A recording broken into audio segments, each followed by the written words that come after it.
ယနေ့ခေတ်ရဲ့မော်တော်ဆိုင်ကယ်လောကမှာဆိုရင်ဆိုင်ကယ်မျိုးစားပေါင်းထောင်ချီရှိလို့နေတာဖြစ်ပါတယ်။ဒီလိုများစွာသောမျိုးစားများထဲမှာထူးဆန်းပြီးဘော်ဒါတို့အနေနဲ့အပြင်လောကမှာမမြင်တွေ့ဘူးနိုင်သေးတဲ့ဆိုင်ကယ်များရဲ့အကြောင်းကိုဒီဗီဒီယိုလေးထဲမှာဖော်ပြပေးလိုက်ရပါတယ်။ဘော်ဒါကြီးမှာပြန်လည်ကြိုဆိုလိုက်ပါတယ်။မိတ်ဆွေတို့အတွက်ဘူတုတနဲ့သိရှိမှတ်သားစရာဗီဒီယိုများကိုတင်ဆက်ပေးနေတဲ့ channel လေးပဲဖြစ်ပါတယ်။ဗီဒီယိုလေးကိုသဘောကျနှစ်သက်တဲ့ဆိုရင်တော့ like and subscribe လုပ်သွားပေးဖို့အတွက်တောင်းဆိုလိုက်ပါရစေ။ကြည့်ရှုသူမိတ်ဆွေများလည်းကိုချမ်းမှာစိတ်ချမ်းသာပြီးဘေးပရာတွေဝေးကွာနိုင်ကြပါစေ။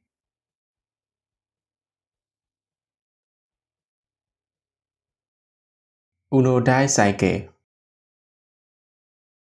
Uno ရဲ့လို့စတင်ဖြစ်ပေါ်လာစေတာကတော့ဘန်ကားလက်လို့ခေါ်တဲ့ကောင်ကလေးဟာ2006ခုနှစ်တွင်တရုတ်နိုင်ငံသို့အလည်သွားရောက်ခဲ့ခြင်းမှာစတင်ခဲ့တယ်လို့ပြောရမှာပဲဖြစ်ပါတယ်။သူတရုတ်နိုင်ငံသို့ရောက်ရှိလဲပတ်နေစဉ်မော်တော်ယာဉ်များကိုအလွန်ကျွံအသုံးပြုခြင်းကြောင့်ဖြစ်ပေါ်လာသောမီခိုးမြူညဉ့်ဉန်းမှုများကိုမြင်တွေ့ခဲ့ရပြီးတဲ့နောက်မှာတော့သူဟာဂေဟစနစ်နဲ့လိုက်ဖက်သောအခြားရေးချယ်စရာတစ်ခုကိုဖန်တီးရန်ဆုံးဖြတ်ခဲ့ပါတယ်။18နှစ်သားအရွယ်သားရှိတဲ့ဘန်ကားလက်သည်သူ့ရဲ့မျှော်မှန်းချက်များအတွက်ထပ်ခါ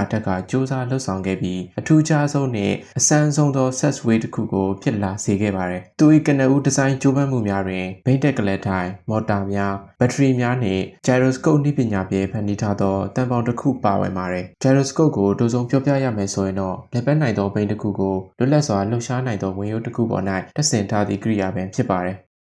၎င်း၏ပထမဆုံးစမ်းသပ်မောင်းနှင်မှုမှာလုံးဝကြောက်စရာကောင်းခဲ့ပြီးရင်တိုက်မှုနှင့်ဒူကောင်းခွဲခြင်းတို့ကိုဖြစ်စေခဲ့ပါတယ်။အစောပိုင်းတွင်မီးလောင်ကျွမ်းမှုဆက်တိုက်ဖြစ်ပွားခြင်းအပါအဝင်အခြားသောပြဿနာများပေါ်ပေါက်ခဲ့ပြီးအဲ့ဒီရဲ့နောက်မှာတော့ကယ်လီဖိုးနီးယားစက်ရုပ်ပညာရှင် Trevor Blackwell နှင့်ပူးပေါင်းလှုပ်ဆောင်ခဲ့ပါတယ်။ Blackwell နှင့်ကားလက်တို့သည်ကနဦးပြဿနာများကိုပြေပြောက်ရန်အတွက် Uno ၏ gyroscope ထိန်းချုပ်မှုစနစ်ကိုလှုပ်ဆောင်နိုင်ခဲ့ပါတယ်။ထို့နောက်မှာတော့ဆက်သည်ဟန်ချက်ညီညီနဲ့ရှော့မွေ့ကောင်းမွန်စွာရွေ့လျားနိုင်ခဲ့ပါတယ်။ Uno ကို2008ခုနှစ်တွင်တိုရန်တို Spain Motor Show တွင်ထုတ်ဖော်ပြသခဲ့ပြီး2008ခုနှစ် Invention Award ၏လူကြိုက်များသောသိပ္ပံ၏ထိပ်တန်းဆုစီးရင်တွင်တော့တန်းဆုကိုရရှိခဲ့ပါတယ်။ Uno သည်ဘိန်းနှဘိန်းကိုဘေးချင်းကက်လျက်ထိန်းညှိပေးသည့်လျှက်စစ်မော်တော်ဆိုင်ကယ်ဖြစ်ပြီး Uno 3ကတော့3ဘိန်းဆိုင်ကယ်ဖြင့်ပြောင်းလဲနိုင်စေမည့်တတိယဘိန်းကိုပေါင်းထည့်ထားတာပါ။ Uno ၏တည်ငြိမ်ထိန်းချုပ်ရေးစနစ်ဟာဘယ်လိုလုပ်တယ်လဲဆိုရင်တော့စီးနှင်းသူသည်ရှေ့သို့တိမ်းဆောင်းသွားပါကယင်သည်ဟန်ချက်ပြန်လည်ရရှိရန်အချိန်မြင့်ကရှေ့သို့ရွေ့လျားခြင်းစီးနှင်းသူသည်နောက်သို့တိမ်းဆောင်းသောအခါတွင်ယင်သည်အချိန်လျှော့သွားခြင်းဖြင့်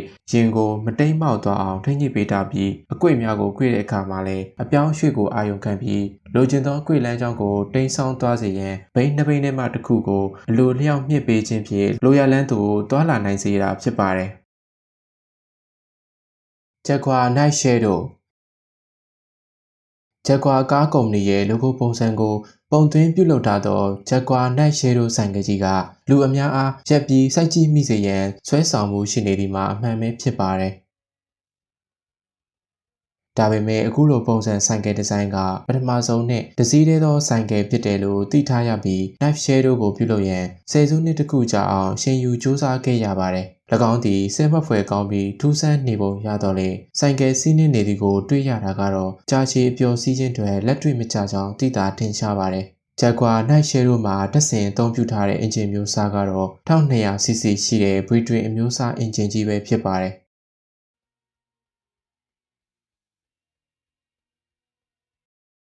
Yokohama J1 အလူမီနီယံနှင့်ပလတ်စတစ်တို့ကိုပေါင်းစပ်ဖွဲ့စည်းထားသောဒီလျှက်စစ်မော်တော်ဆိုင်ကယ်လေးဟာမိုင်200အကွာအဝေးကိုမနားတမ်းမောင်းနှင်ရောက်ရှိနိုင်ပြီးစွမ်းအင်ရှိပါတယ်။တနအီကို85မိုင်အမြန်နှုန်းဖြင့်မောင်းနှင်နိုင်မှာဖြစ်သလိုဒီဇိုင်းအားဖြင့်လည်းရစ်စရာကောင်းနေသည်မှာအမှန်ပါ။ခြေဘိန်းနှင့်နောက်ဘိန်းနှစ်ခုကြားတွင်ဘက်ထရီများကိုထားရှိထားပြီးလျှက်စစ်မော်တာနှင့်ထိန်းချုပ်ရေးကိရိယာကတော့နောက်ဘိန်းမှာတပ်ဆင်ထားတာပါ။လက်ကင်နဲ့ရှင်းနှင်းခုံ၏အနေအထားကိုလိုအပ်သလိုချိန်ညှိနိုင်ပြီးထိုင်ကုန်ရဲ့ပုံစံအနေအထားဟာလည်းလုံခြုံသောခံစားမှုနှင့်အလွန်တက်တောင့်တက်တာရှိသောစီးနှင်းမှုကိုပေးစွမ်းနိုင်ပါတယ်။ဒီလျှက်စစ်ဆိုင်ကယ်တွင်တစ်ဘရိတ်များကိုအသုံးပြုပေးထားတာဖြစ်ပြီးထူးခြားမှုအနေနဲ့ကတော့ယိုဟန်မာတွင် Central Instrument Panel မပါရှိပါဘူး။သို့ပေမဲ့လည်းစိတ်ပူစရာမလိုပါဘူး။နောက်ကြည့်မှန်တွင်ပေါင်းဆက်ထည့်သွင်းထားတဲ့2.4လက်မရှိတဲ့ရောင်စုံစကရင်များသည့်အမြန်နှုန်းတုံ့ပြန်မှုများနှင့်တတိပေးအချက်များစသည်တို့ကိုတစ်ချက်ကြည့်လိုက်ရုံနဲ့သက်ဆိုင်ရာအချက်လက်များကိုပေးဆောင်နိုင်လို့ပဲဖြစ်ပါတယ်။ဒီတစ်ခုဟာစိတ်ဝင်စားစရာကောင်းပြီးအနာဂတ်ရဲ့ထိတွေ့မှုတွေကတစ်ခုပဲဖြစ်ပါတယ်။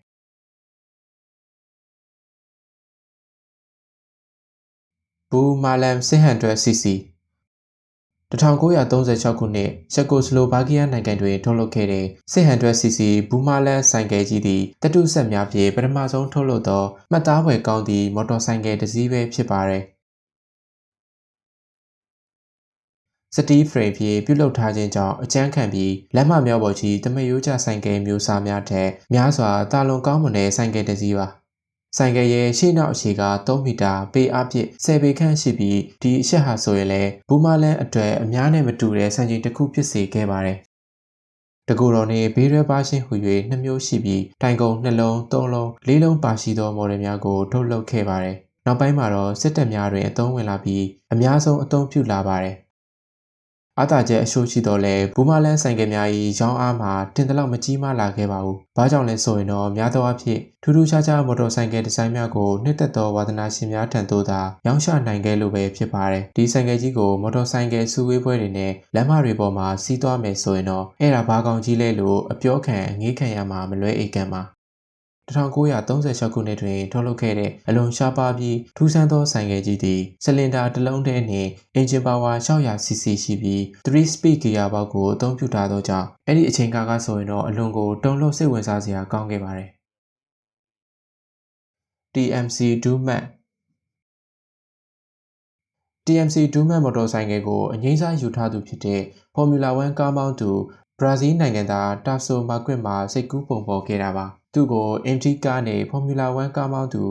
စိတ်ကြိုက်ကားဆိုင်ကယ်တိဆောက်သူအဖြစ်လူအများကသိကြပါတယ်ဒီလိုထူးဆန်းတဲ့ဆိုင်ကယ်ကိုတိဆောက်ရန်အတွက်မာကွစ်ရဲ့ခေါင်းထဲမှာ15နှစ်ကျော်ရှိနေခဲ့ပြီးအခုအခါမှာတော့အမှန်တကယ်တိဆောက်လာနိုင်ခဲ့ပါတယ်မာကွစ်ဟာသူလိုချင်တဲ့အင်ဂျင်အတိအကျကိုမရနိုင်တဲ့နောက်ဆုံးမှာတော့စလင်ဒါ6လုံးပါရှိတဲ့လေယာဉ်သုံးအင်ဂျင်ကိုအသုံးပြုခဲ့ပြီးဆိုင်ကယ်တိဆောက်ရေး project သည်9လခန့်ကြာမြင့်ခဲ့ပါတယ်ဆိုင်ကယ်မှာအသုံးပြုထားတဲ့ဘိန်းများရဲ့ဒီဇိုင်းသည်အထူးခြားဆုံးဖြစ်ပြီးတာမန်ဘိန်းများကဲ့သို့ဟက်နစ်ဒလက်များမပါဝင်ပါဘူးကာဗွန်ဖိုက်ဘာနှင့်အလူမီနီယံတို့ကိုစိတ်ကြိုက်ပေါင်းဆက်ဖန်တီးထားတဲ့ဘိန်းများသည်အချင်းအားဖြင့်36လက်မှရှိပါတယ်ဆိုင်ကယ်ရဲ့အမြင့်သည်အလွန်နှိမ်သောကြောင့်လမ်းအရှင်နှင့်ဆိုင်ကယ်အား꿰သောအခါအဆင်မပြေမှုများရှိနိုင်ပါတယ်အချို့သောဆိုင်ကယ်ဝါသနာဦးများကအနောက်ဘိန်းသည်စီးနှင်းသူနှင့်အလွန်နီးကပ်စွာရှိနေခြင်းကြောင့်ဖြစ်ပေါ်လာမည့်ဘေးအန္တရာယ်များကိုမေးခွန်းထုတ်ခဲ့ကြပြီးလက်တွေ့မကျသောဆိုင်ကယ်ကိုဝေဖန်ခဲ့ကြပါတယ်။သို့ပေမဲ့လည်း TMC Dumat ဟာ2008ခုနှစ် Daytona Bike Week မှာ Best of Show ဆုကိုဆွတ်ခူးနိုင်ခဲ့ပါတယ်။လက်ရှိအချိန်တွင် TMC Dumat ကို